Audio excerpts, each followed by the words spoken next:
Toby മെഗ്വയറിന്റെ Spiderman 4 സംഭവിക്കാൻ ഇനി ഒരു ചാൻസും ഇല്ല. കാരണം ഇപ്പോൾ അതിന്റെ ഡയറക്ടറായിട്ടുള്ള സാം റൈമി തന്നെ ഇപ്പോൾ ഒഫീഷ്യലി പറഞ്ഞിട്ടുണ്ട് ഈ ഒരു സിനിമ ചെയ്യാൻ പുള്ളിക്ക് താല്പര്യമില്ല എന്നുള്ള കാര്യം. അതിന്റെ കാരണം ഈ ഒരു സിനിമയുടെ സ്റ്റോറി ഡെവലപ്പ് ചെയ്യാനുള്ള ഒരു ഐഡിയ പുള്ളിക്ക് കിട്ടുന്നില്ല എന്നുള്ള കാര്യമാണ് സാം റൈമി പറയുന്നത്.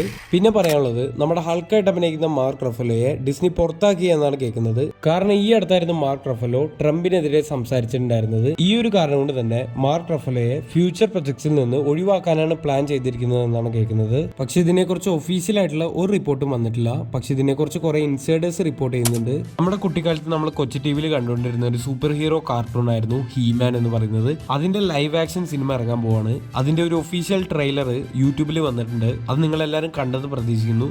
ആ ഒരു ട്രെയിലർ കണ്ട സമയത്ത് ഒരുപാട് കാര്യങ്ങൾ ഓർമ്മ വന്നു. കാരണം നമ്മൾ ആ ചെറുപ്പത്തിൽ കണ്ടിട്ടുള്ള ആ ഒരു വാള് പൊക്കിയിട്ടുള്ള ആ ഹീമാൻ്റെ ആ ഒരു ഡയലോഗും എല്ലാം നൈസായിട്ട് ഇതിൻ്റെ അകത്ത് കാണിച്ചിട്ടുണ്ട്. മാസ്റ്റർ ഓഫ് ദി യൂണിവേഴ്സ് എന്നാണ് ഈ ഒരു സിനിമയുടെ പേര് വരുന്നത്. ചെറുപ്പത്തിൽ എപ്പോൾ ടി വിയിൽ വന്നാലും കാണുന്ന ഒരു പരിപാടിയായിരുന്നു ഹീമാൻ. നിങ്ങളൊരു ഹീമാൻ ഫാൻ ആണെങ്കിൽ കമന്റ് ബോക്സിൽ കമന്റ് ചെയ്യുക.